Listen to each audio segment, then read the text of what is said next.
संगठन मंत्री जी बैठे ना है, बैठ जाइए। समय दीजिए, हमें 4 घंटे से यहाँ है तो समय का कमी नहीं होना चाहिए। यहाँ सबसे पहले हमें बैठ जाइए। हमारी बहनों का जो आधी आबादी है, जिन्होंने इतिहास रचा है, इन सबका हाथ जोड़ के बहुत बहुत स्वागत अभिवादन और सबको जय सुवंदे। आप जहां बैठी थी जिस तरीके से आप इस उत्तर प्रदेश के आन बान शान और हर नौजवानों की दिल की धड़कन बन चुके आदरणीय हमारे पूर्व मंत्री ओम प्रकाश राजभर जी का भव्य स्वागत किया जा रहा है। इतना बड़ा माला, हमको लग रहा है कि 1 कुंतल का होगा।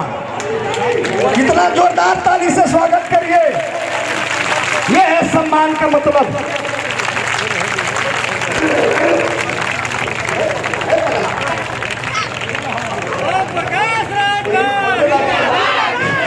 हेलो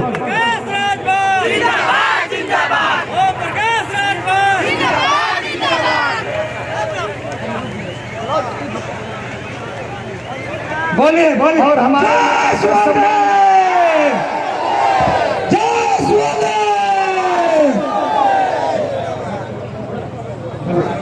हाँ करने के लिए भाई इतना बड़ा काम करके दिखाया। एगो बात, हमके टाइम कम बाजे के देवे कोई जल्दी दे दी, हम बड़ा कम टाइम में बोलो। हम स्वागत गीत करो तनी 2 लाइन में, 1 लाइन में और बस 12-10 इतने में खत्म हो। ये बहादुर यादव जी जिला पंचायत पद के भावी प्रत्याशी 4 नंबर से भाई को बहुत बहुत प्रणाम। और दीपक बाबू मर्दा से बहुत बहुत कभी भी समय को ध्यान दे, समय को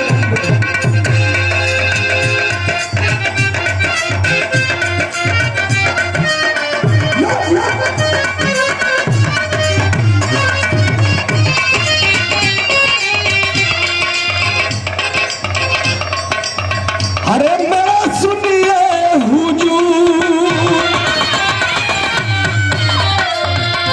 सारे लोगों से अपील है, जिसने माला पहनाया नेताजी को, जिसने नहीं भी पहनाया, अपने दिल के गहराइयों से नेताजी का स्वागत करिएगा इस गीत के माध्यम से।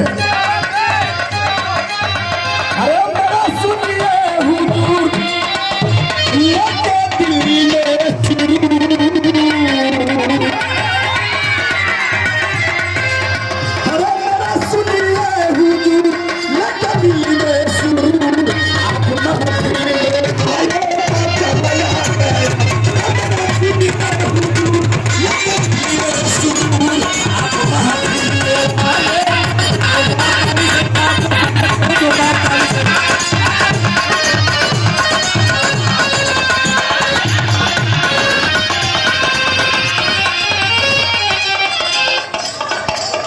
और 100 रुपये से स्वागत किया गया बड़े भाई रविंद्र राजभर जी, बहुत बहुत प्रणाम हो। अरे मेरे सुनिया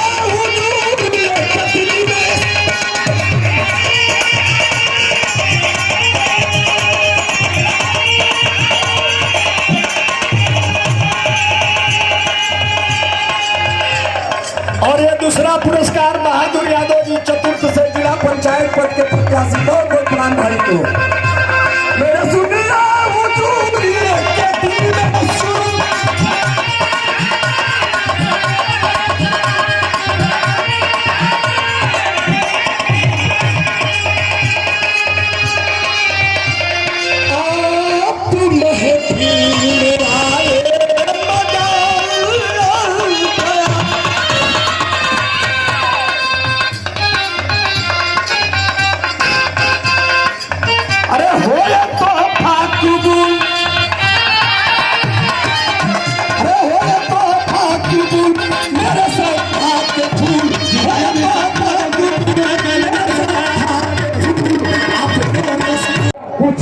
में ऐसा जनसैलाब आएगा कि देखने वाले चकित हो जाएंगे।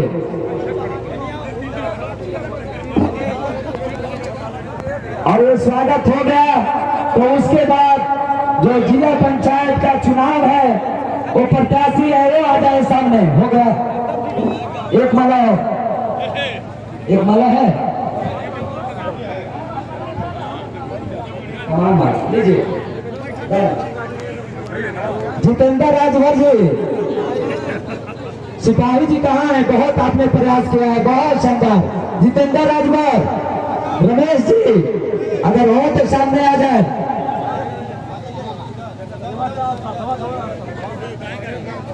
जैसे ये स्वागत हो जाएगा उसके बीच ये लोग चले जाएंगे, सामने आ जाएंगे। कासिमाबाद प्रथम के जिला पंचायत के भावी प्रत्याशी रमेश वेदव्यास बिन जी अगर हो तो आ जाएंगे। कासिमाबाद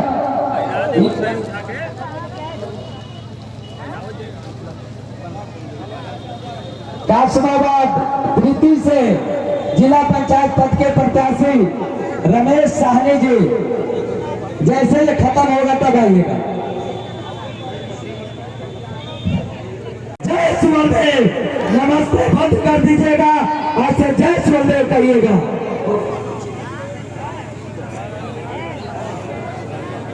हो गया रे, हो गया विधानसभा अध्यक्ष जी, हो गया तो हटा दीजिए, हटा दीजिए।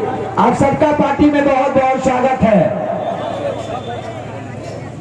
रमेश साहनी जी जो कासिमाबाद, विपक्ष तो कई लोग हैं लेकिन सिर्फ एक नेता है जो सड़क से लेके सदन तक बेबाकी से अपने बात को रख के इस सरकार का विरोध करते हैं। उस नेता का नाम है माननीय ओम प्रकाश राजभर जी, जिनकी झलक पाने के लिए आप सुबह से बेताब थे, आपके बीच में मौजूद हैं। सिर्फ अनुशासन के साथ आप जहां हैं वहां बैठ जाइए, आप जहां खड़े हैं वहां खड़े हो जाइए। पुनः पार्टी के तरफ से, जहुराबाद विधानसभा के अध्यक्ष जी के तरफ से, हमारे जिला अध्यक्ष जी के तरफ से, ब्लॉक अध्यक्ष जी के तरफ से हाथ जोड़ के सब आधी आबादी किसी से कम नहीं है।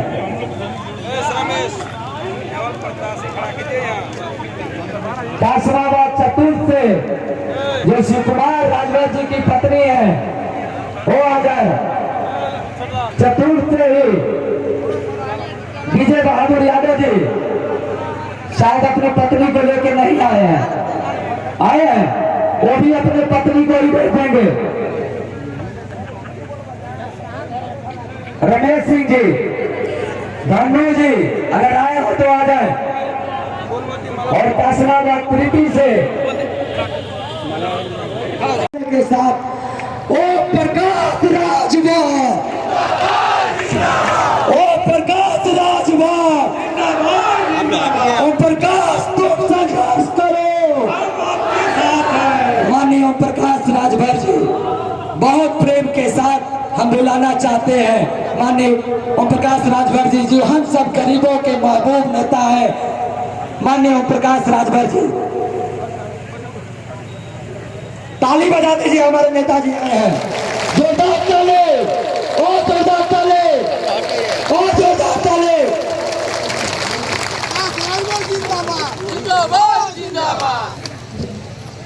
समता, स्वतंत्रता, बंधुत्व और न्याय का संदेश देने वाले श्रावस्ती सम्राट, राष्ट्रवीर राजभर महाराजा सुहेल देव जी की 1012वीं जयंती कार्यक्रम की अध्यक्षता करते हुए सम्मानित अध्यक्ष महोदय, संचालक महोदय,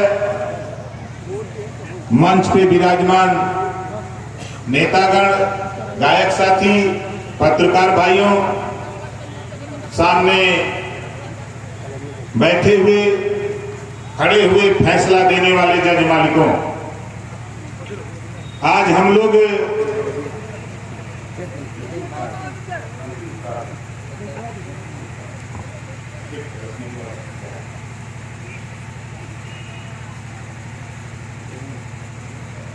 आज सुहेल देव राजभर जी की जयंती हम लोग इकट्ठा होकर मना रहे हैं।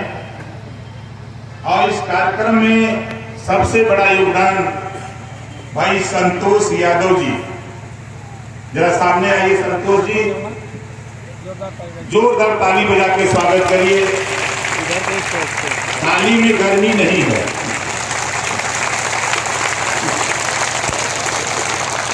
आप लोग 12 बजे से बैठे हैं, मुझे महसूस है और मैं 18 साल से आपका काम कर रहा हूं। एक दो दिन नहीं, 18 साल हो गया मुझे। आपके बीच में हम लोग जयंती सब लोग मिलकर मना रहे हैं। जो समाज अपना इतिहास नहीं जानता, अपने बुजुर्गों की कदर नहीं करता, वो समाज कभी तरक्की नहीं कर सकता। 1012 साल पहले 1009 में राष्ट्रवीर महाराजा सुहेलदेव राजभर जी उत्तर प्रदेश के एक जिला है बहराइच, बहराइच जिले में पैदा हुए 1009 में पैदा हुए। पिताजी का नाम बिहारी मल, माताजी का नाम जयलक्ष्मी। 4 भाई थे, रुद्रमल, बाघमल, भुरायदेव और सुहेलदेव। एक बहन अम्बे देवी। जैसा कि हमारे सालिक भाई ने बताया, और 1009 में महाराजा सुहेलदेव जी पैदा होते हैं। 18 साल गुरुकुल में शिक्षा लिया। महाराजा सुहेलदेव राजभर जी के पिताजी इनकी चतुराई को देखकर, इनके लगन, मेहनत, निष्ठा, ईमानदारी को देखकर 18 साल की उम्र में 1027 में बहराइच जिले का राजा बना दिए। जब भारत 585 राजा हुआ करते थे भारत में, अलग अलग इलाकों में अलग अलग राजशाही चलती थी, और उस समय बहराइच में महाराजा सुहेलदेव जी को राजगद्दी दी गई। राजगद्दी पाने के बाद महाराजा सुहेलदेव जी अपने राज्य में समता, स्वतंत्रता, बंधुत्व और न्याय पर आधारित अपने राज्य की जनता के साथ काम किया। आगे चल करके एक आक्रमणकारी भारत पे कब्जा करने के लिए, भारत की संपत्ति को लूटने के लिए भारत पे आक्रमण करता है। 585 राजाओं में तमाम राजा हारते गए, कितने राजा मारे गए, कितने वो आतताई के शरण में चले गए। लेकिन वो राजा आतताई आक्रमणकारी लड़ते झगड़ते मारते जब बहराइच की तरफ मूव किया, तो बहराइच के बॉर्डर पे जाकर महाराजा सुहेलदेव जी को चुनौती देता है कि या तो मेरी शरण में आ जाओ या युद्ध के लिए तैयार हो जाओ। और सुहेलदेव राजभर जी ने उसकी चुनौती को स्वीकार किया और कहा कि तुम अपनी फौज तैयार करो, हम तैयार हैं। आप समझ लो, 5 लाख सेना सहित आक्रमणकारी आया था देश में कब्जा करने। और आज भी आप अगर बहराइच जाओ, नानपारा का मैदान जहां युद्ध हुआ है, आज भी आप बहराइच जाओ तो कम से कम 500 एकड़ जमीन महाराजा सुहेलदेव जी का जहां किला है, आज भी विद्यमान है, जो आज दर्शाता है, आज भी है। लेकिन दुर्भाग्य साथी, ऐसे आक्रमणकारी को कोई नहीं हरा पाया। अगर हराया, उसका नेस्तनाबूद किया। नानपारा मैदान आज भी गवाह है, चित्तौड़ा झील आज भी गवाह है। लेकिन देश के इतिहासकारों ने इनका इतिहास नहीं लिखा। जब मुझे मालूम हुआ, मुझे जानकारी हुई, आज के लगभग 35 साल पहले मैं धीरे धीरे इस इतिहास को बताने का काम किया। जब लोग मानने को तैयार नहीं हुए, तो मैंने महाराजा सुहेलदेव जी के नाम पर सुहेलदेव भारतीय समाज पार्टी का निर्माण किया। 27 अक्टूबर 2002 को बनाकर 18 साल के अंदर उत्तर प्रदेश नहीं, भारत देश नहीं, पूरी दुनिया में, दुनिया की समाचार agency British broadcasting corporation of London, जिसको आप बीबीसी लंदन कहते हो, बीबीसी लंदन से प्रसारित होता है कि आने वाला कल भारत देश में, उत्तर प्रदेश में एक इतिहास में छुपा हुआ राजा पैदा हुआ, जिसको कोई नहीं जानता था। उस कौम का एक नेता पैदा हुआ बनारस की धरती से, ये BBC लंदन से बोला जा रहा है। कौन बोल रहा है? उत्तर प्रदेश के संवाददाता रामदत्त त्रिपाठी। वो कहते हैं बनारस की धरती से ओम प्रकाश राजभर निकला और वो स्थिति पैदा कर दिया देश में कि आने वाला कल एक समय था कि लोग जय श्री राम का नारा लगाते थे। एक समय आया कि पंजाब की धरती से यूपी में आए मान्यवर कांसीराम, उन्होंने बाबा साहब डॉक्टर अम्बेडकर के नाम पर जय भीम का नारा लगाया तो देश में जय भीम का नारा गूंजने लगा। और बनारस की धरती से यूपी में ओम प्रकाश राजभर ने जय सुहेल देव का नारा लगाया और आज पूरी दुनिया में जय सुहेल देव का नारा। मुझे तो खुशी इस बात की साथियों, आपके आंदोलन, आपके संघर्ष, मेहनत की देन कि देश के प्रधानमंत्री को कहना पड़ा जो बात मैं आपको समझाता था, बहुत से साथी नहीं समझ पाते थे। देश के प्रधानमंत्री को कहना पड़ा जब भगवान राम के मंदिर का उद्घाटन करने देश के प्रधानमंत्री माननीय नरेंद्र मोदी जी आए थे, उस समय उन्होंने बयान दिया कि जब तक सुहेल देव जी के सपनों का भारत, उनके विचारों का भारत नहीं बनेगा तब तक देश तरक्की नहीं कर सकता है। ये प्रधानमंत्री जी को बोलना पड़ा। ये आप लोगों की देन है साथियों, ये आप लोगों की देन है। जब महाराजा सुहेल देव जी के सपने को साकार करने के लिए हमने उत्तर प्रदेश में जब काम शुरू किया तो सूबे की सरकार में आप लोगों के आशीर्वाद से मैं पहुंचा, मिनिस्टर बना, सरकार से लड़ाई शुरू हो गई। किसके लिए? अपने लिए नहीं, महाराजा सुहेल देव जी के सपने को साकार करने के लिए। योगी जी नहीं माने, झगड़ा शुरू हो गया। जब झगड़ा शुरू हो गया, हमारी बात नहीं माना तो मैंने बाबा साहब डॉक्टर अम्बेडकर की जीवनी को पढ़ा था। आपके अधिकार के लिए जब कांग्रेस ने नहीं माना तो बाबा साहब डॉक्टर अम्बेडकर जी ने इस्तीफा दे दिया था मंत्रिमंडल से। जब ये बीजेपी के लोगों ने हमारी बात नहीं मानी, आपके अधिकार के सवाल पे नहीं माना तो ओम प्रकाश राजभर भी बाबा साहब डॉक्टर अम्बेडकर के कर्म रास्ते चलकर मैंने इस्तीफा दे दिया और इस्तीफा देके निकला और सरकार से, सदन से लेकर सड़क तक आज मैं लड़ रहा हूं। बताओ लड़ रहा हूं कि नहीं लड़ रहा हूं? ईमानदारी से बताओ। कितने लोगों को मालूम है कि मैं लड़ रहा हूं सदन में? किस बात की लड़ाई हो रही है अभी हम आपको बता देते।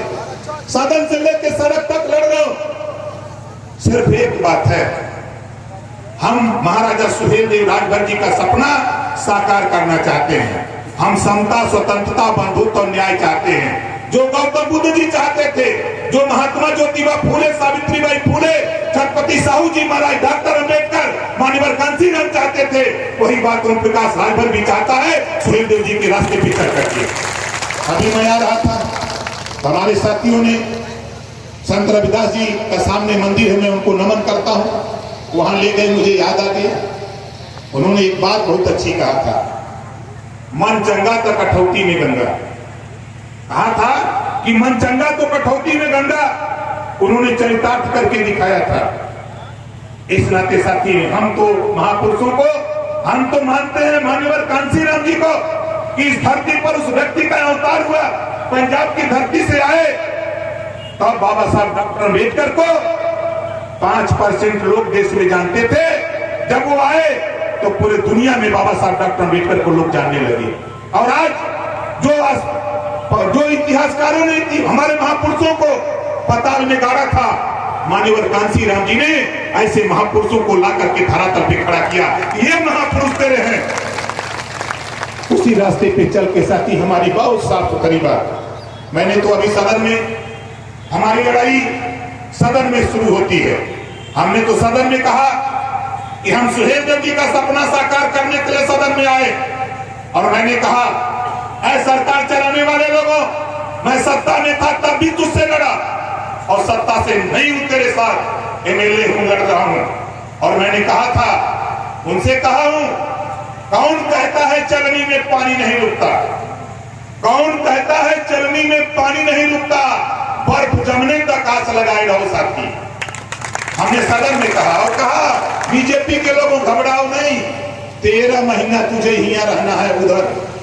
13 महीने के बाद सदन से उधर से लाके इधर करूंगा, उधर हमारी गोल बैठेगी, कह दिया हूं। और कानून बनाऊंगा उत्तर प्रदेश में, कानून स्नातकोत्तर तक हर जाति के गरीब के बेटा बेटी को कॉपी किताब फीस दवाई भोजन वजीफा कपड़ा जूता मोजा बैग सारी व्यवस्था दूंगा और बच्चे बच्चियों को जरूरत पड़ेगी तो साइकिल भी फ्री में बंटवा कर बच्चों को पढ़ाने का कानून बनवाऊंगा। बताओ ये कानून पास होना चाहिए कि नहीं पास होना चाहिए। दूसरा कानून, जो पाठ्यक्रम प्राइवेट स्कूल में है वही पाठ्यक्रम हम सरकारी स्कूल में लागू करने के लिए 22 में सरकार बनाना चाहते हैं। आप बताओ, बिना पैसे में स्नातकोत्तर तक पढ़ाई पढ़ावे बदे कानून अगर बन जाए तो कितना लोगों के ठीक रही, सबके ठीक रही। एक और कानून शिक्षा के सवाल पे सारी फैसिलिटी आपको दूंगा।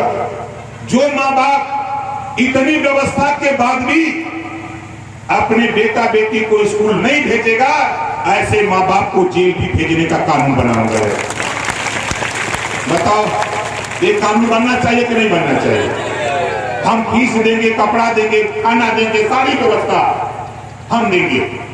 आप अगर अपने बच्चे को स्कूल नहीं भेजोगे, बाबा साहब डॉक्टर अम्बेडकर को मैंने पढ़ा, बाबा साहब डॉक्टर अम्बेडकर ने कहा था कि तुम मंदिर में जाओ 5 अगरबत्ती जलाओ 1 घंटा महकेगी, लेकिन अपने बच्चे को लेके शिक्षा रूपी मंदिर में चले जाओ, बच्चे को शिक्षा दिला दो, वो जीवन भर शिक्षा उसके साथ महकेगी। ये बाबा साहब डॉक्टर अम्बेडकर ने कहा था।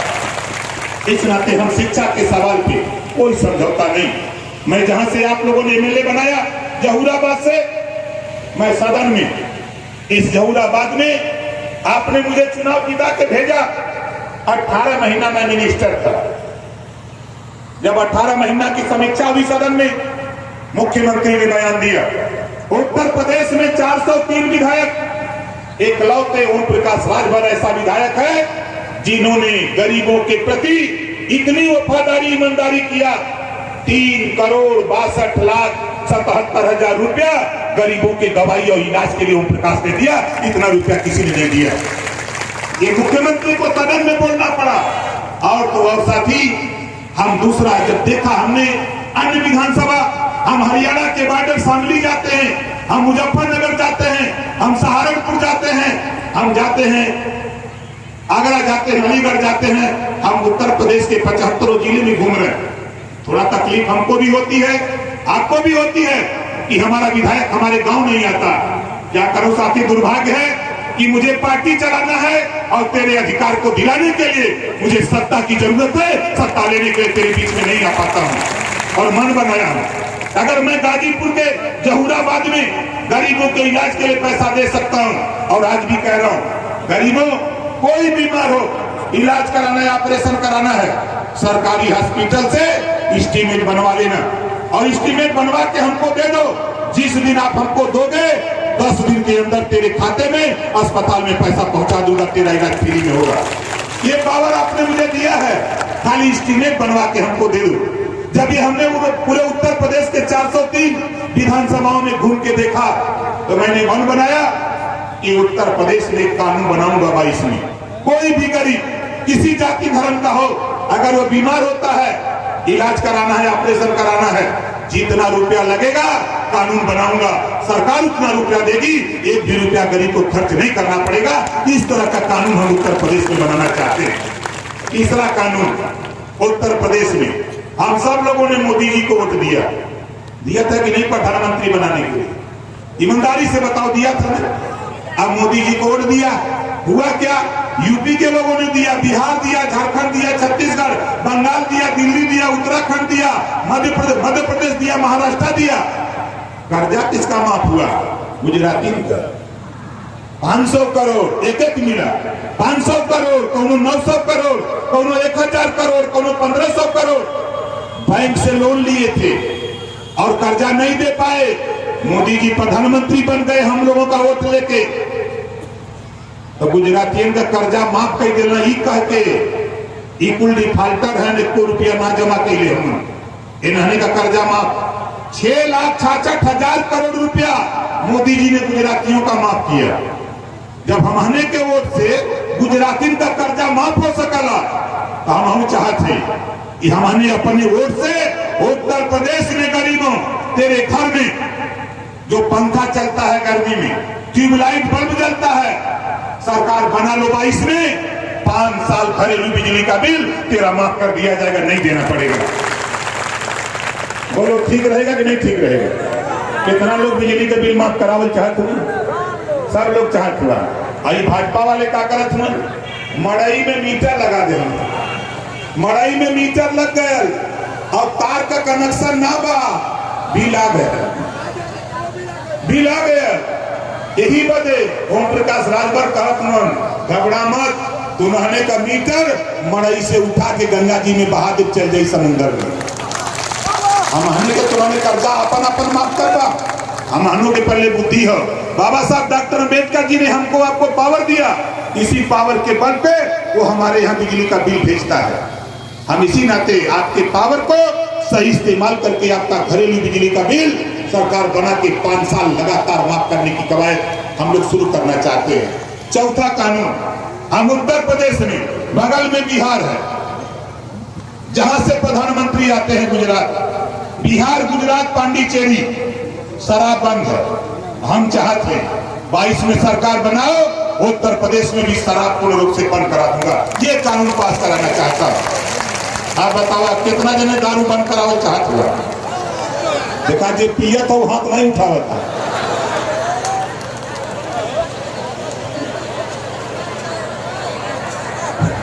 कौनो बात नहीं, साथी घबराओ नहीं। देखो ये सारी चीज बाबा साहब डॉक्टर अम्बेडकर ने आपको पावर दिया है, ये सारी चीज ठीक हो सकती है। वो पावर आपका है वोट, इसी वोट के बल पे सारा सिस्टम को बनाया जा सकता है। इसी नाते हम आपको समझा रहे हैं, बता रहे हैं कि साथी देखो, ओम प्रकाश राजभर हम रुपया कमाने नहीं निकला, हमारी कमाई वही होगी। मोदी जी ने एक कानून बनाया, सुप्रीम कोर्ट का आदेश था, सुप्रीम कोर्ट का आदेश कि 50% से ज्यादा आरक्षण नहीं हो सकता, और मोदी जी ने बैरियर तोड़ दिया। गरीब श्रमण को 10% आरक्षण दिया, 8 लाख में सालाना कमाई, 5 एकड़ जमीन, वो गरीब अधिकारी पहले 1 डिसमिल ना बाबू अमीर। भाई मोदी जी आपने दिया, हम उसका स्वागत करते हैं। आपने 10% दिया, हम कहते हैं उनको 15% 5 और बढ़ा दो, लेकिन पिछड़ों का हिस्सा 27 से बढ़ा के 52 कर दो, इनका हिस्सा। बैरियर टूट गया है, आपने बैरियर तोड़ा है, उस बैरियर को तोड़ा है तो पिछड़ों इकट्ठा होकर लड़ो, ये बैरियर पार करो और 52% आरक्षण लेने के लिए लड़ो। ये कर रहे हैं मोदी जी। हम आगे आपसे क्या क्या इनकी कहानी बताने, आप लोग तो खुद समझदार हैं। हम लोगों को बहका दिए मोदी जी, ये बीजेपी वाले भाजपाई को बहकाए, चला जसवन तू लोग का बुरा दिन है, कहा बुरा दिन, चला अच्छा दिन आई। तब का मोदी जी बोलन, माइक पर मोदी जी बोला, हम सुन ले भाई भाषण, अच्छे दिन तो लोग कहें आएंगे, कहें ना मोदी जी कहें अच्छे दिन, तो भीड़ से आवाज आवे कि आएंगे। अब तो वोट दिया गया, मोदी जी के प्रधानमंत्री बना गया, अब तो अच्छा दिन तो आई गया, आगल ना। अब देखा कैसा अच्छा दिन हो, जवन सरसों का तेल 50 रुपया किलो बुरा दिन में रहल, अब अच्छा दिन आ गया, अब तो सस्ता हो गल होई। अब सस्ता हो गल कि ना भैया, का भाव? अब आगे सुना, बुरा दिन रहल, जब बुरा दिन रहल अरहर का दाल 60 रुपया किलो मिलत रहल, अच्छे दिन आ गए, अब तक 30-35 में मिलत हुई कासिमाबाद में। अब आगे सुना, मोदी जी कहें कि घबराओ नहीं, हम महंगाई कम करेंगे। गैस सिलेंडर जवन 392 में मिलत रहल जब बुरा दिन रहल, अब तो अच्छा दिन आ गए, अब तो 200-250 में भरा जात होई।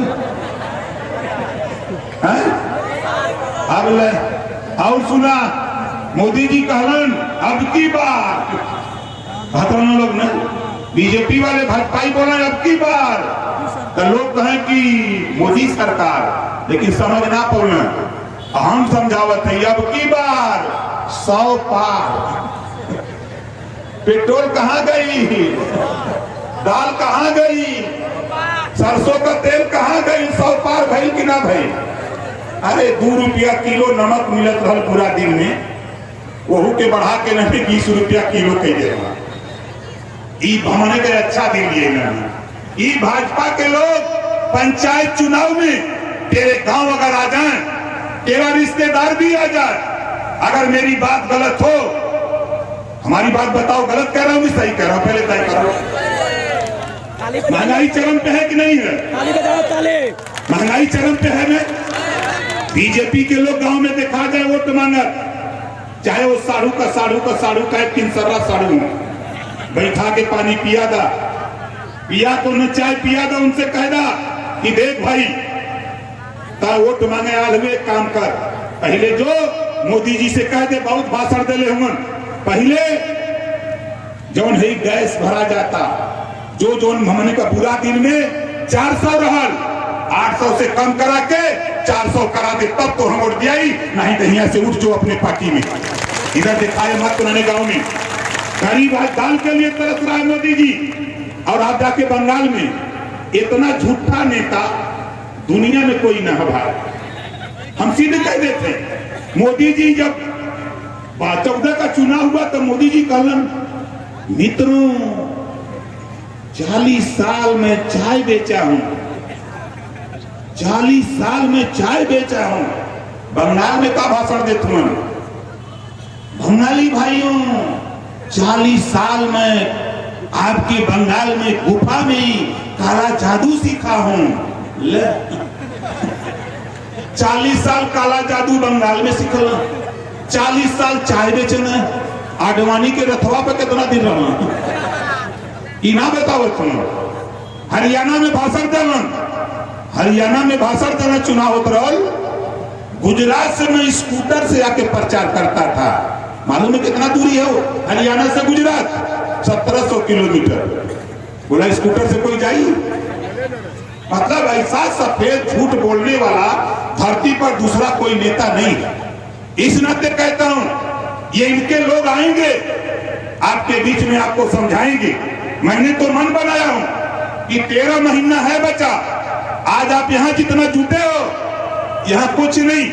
अगर मैं शामली खड़ा होता हूं, मुजफ्फरनगर खड़ा होता हूं, मथुरा खड़ा होता हूं, आगरा खड़ा होता हूं, इलाहाबाद कौशाम्बी खड़ा होता हूं, कासगंज इटावा खड़ा होता हूं, वहां 10,000 की भीड़ जुटती है, कहती है कि ओम प्रकाश राजभर एकलौते नेता तुम हो जो सही बात बोलते हो। हिम्मत नहीं है किसी की। इस नाते आपसे कहना चाहता हूं कि साथियों, ये चुनाव, ये छोटका चुनाव है। ये छोटका चुनाव में हमने का बड़का नेता लड़ी हैं, बड़ा नेता लड़ी हैं। एक बहुत हम चर्चा में सुना करते थे और देखा भी करते थे कि हमारे एक शिव कुमार यादव जी हैं, जोरदार ताली बजा के इनका स्वागत करिए। इनको आप लोग क्या कहते हैं? जोर से बोलिए। नहीं, आवाज नहीं आ रही है, और जोर से बोलिए। इनको ही देखते हैं हम तो हमको याद आती है एक बहुत लंबी कहानी। खैर उधर हम कहानी की तरफ आपको नहीं ले जाएंगे।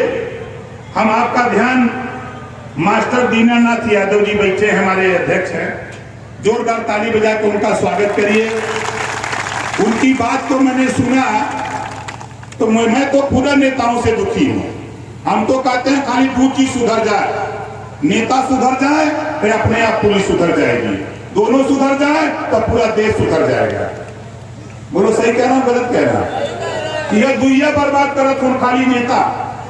यही वजह हम नेतन के पीछे लगल है, नया नेता पैदा करते हैं।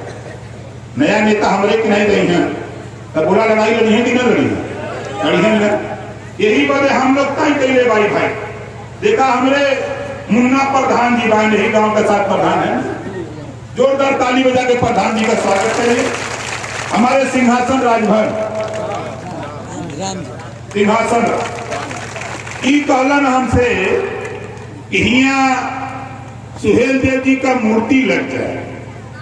तू भैया तक समय नहीं बा, अगली बार प्रधानी आवत हो, एक सुहेल देव पार्क घोषित कर दा, मूर्ति के सवाल पे हमसे 10,000 नगद लेला हुए 10,000 आज हमसे नगद लेला और ओकरे बाद पार के नाम पर खाली हमके कागज देगा 10 लाख रुपया वही दिन हम चेक दे दी।